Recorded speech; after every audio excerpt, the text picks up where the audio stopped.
मेरे YouTube channel ममता कहानी hub में आप सबका स्वागत है। आज इस वीडियो में हम सफला एकादशी व्रत कथा का श्रवण करेंगे। वीडियो की शुरुआत करने से पहले अगर चैनल को आपने सब्सक्राइब नहीं किया है तो चैनल को सब्सक्राइब करना ना भूलें। धर्मराज युधिष्ठिर कहने लगे, हे जनार्दन, मैंने मार्गशीर्ष शुक्ल एकादशी अर्थात मोक्षदा एकादशी का सविस्तर वर्णन सुना।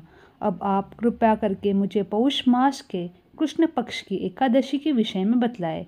इस एकादशी का क्या नाम है तथा इसके व्रत का क्या विधान है, इसकी विधि क्या है, इसका व्रत करने से किस फल की प्राप्ति होती है, कृपया यह सब विधान पूर्वक कहिए।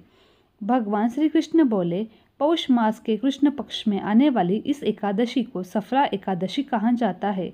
इस एकादशी के देवता श्री नारायण है। विधि पूर्वक इस व्रत को करना चाहिए। जिस प्रकार नागों में शेष नाग, पक्षियों में गरुड़, सब ग्रहों में चंद्रमा, यज्ञों में अश्वमेध और देवताओं में भगवान विष्णु श्रेष्ठ है, उसी तरह सब व्रतों में एकादशी का व्रत सर्वश्रेष्ठ है। जो मनुष्य सदैव एकादशी का व्रत करते हैं वे मुझे परम प्रिय है। इसका महात्म्य मैं तुमसे कहता हूँ, ध्यान पूर्वक सुनो। भक्तवत्सल भगवान श्री कृष्ण कहने लगे, धर्मराज, मैंने तुम्हारे स्नेह के कारण तुमसे कहता हूँ कि एकादशी व्रत के अतिरिक्त मैं अधिक से अधिक दक्षिणा पाने वाले यज्ञ से भी प्रसन्न नहीं होता हूँ। अंत इसे अत्यंत भक्ति और श्रद्धा से युक्त होकर करे। हे राजन, द्वादशी युक्त पौष कृष्ण एकादशी का महात्मा तुम एकाग्र चित्त होकर सुनो। सफला एकादशी व्रत कथा।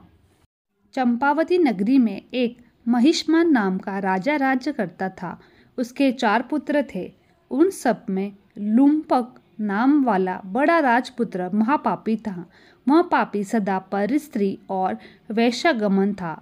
दूसरे बुरे कामों में अपने पिता का धन नष्ट किया करता था। सदैव ही देवता, ब्राह्मण, वैष्णवों की निंदा किया करता था। जब राजा को अपने बड़े पुत्र के ऐसे कुकर्म का पता चला तो उन्होंने उसे अपने राज्य से निकाल दिया। तब वह विचारने लगा कि कहाँ जाऊँ, क्या करूँ। अंत में उसने चोरी करने का निश्चय किया। दिन में वह वन में रहता और रात्रि को अपने पिता की नगरी में चोरी करता था। प्रजा को तंग करना और उन्हें मारना कुकर्म करता था। कुछ समय पश्चात सारी नगरी भयभीत हो गई। वह वन में रहकर पशु आदि को मारकर खाने लगा। नागरिक और राज्य के कर्मचारी उसे पकड़ लेते किंतु राजा के भय से छोड़ देते। वन में एक अति प्राचीन विशाल पीपल का वृक्ष था। लोग उसकी भगवान के समान पूजा करते थे। उसी वृक्ष के नीचे वह महापापी लुम्पक रहा करता था। इस वन को लोग देवताओं की क्रीडास्थली मानते थे। कुछ समय पश्चात पौष कृष्ण पक्ष की दशमी के दिन वह वस्त्रहीन होने के कारण शीत के चलते सारी रात्रि सो नहीं सका। उसके हाथ पैर अकड़ गए। सूर्योदय होते होते वह मूर्छित हो गया। दूसरे दिन एकादशी का मध्याह्न के समय सूर्य की गर्मी पाकर उसकी मूर्छा दूर हुई। गिरता पड़ता वह भोजन की तलाश में निकला। पशुओं को मारने में वह समर्थ नहीं था।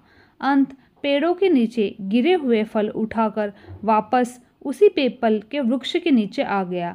उस समय तक भगवान सूर्य अस्त हो चुके थे। वृक्ष के नीचे फल रखकर कहने लगा, हे भगवान, अब आपके ही अर्पण है ये फल, आप ही तृप्त हो जाइए। उस रात्रि को दुख के कारण रात्रि को भी नींद नहीं आई। उसके उस उपवास और जागरण से भगवान अत्यंत प्रसन्न हो गए। उसके सारे पाप नष्ट हो गए। दूसरे दिन प्रातः काल एक अति सुंदर घोड़ा अनेक सुंदर वस्त्रों से सजा हुआ उसके सामने आकर खड़ा हो गया। उसी समय आकाशवाणी हुई, हे राजपुत्र, श्री नारायण की कृपा से तेरे पाप नष्ट हो गए हैं। अब तू अपने पिता के पास जाकर राज्य प्राप्त कर। ऐसी वाणी सुनकर वह अत्यंत प्रसन्न हुआ और दिव्य वस्त्र धारण करके भगवान आपकी जय हो कहकर अपने पिता के पास गया। उसके पिता ने प्रसन्न होकर समस्त राज्य का भार उसे सौंप दिया और स्वयं वन के रास्ते चले गए। अब लुम्पक शास्त्रानुसार राज्य करने लगा। उसके स्त्री, पुत्र और सारा कुटुंब भगवान नारायण का परम भक्त हो गए। वृद्ध होने पर वह भी अपने पुत्र को राज्य का भार सौंपकर वन में तपस्या करने चला गया। अंत समय में वैकुंठ को प्राप्त हुआ।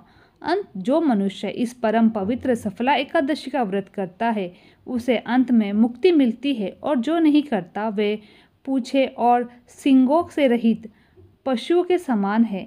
इस सफला एकादशी के महात्मा को पढ़ने से अथवा श्रवण करने से मनुष्य को अश्वमेध यज्ञ का फल मिलता है। बोलो भगवान श्री नारायण की जय।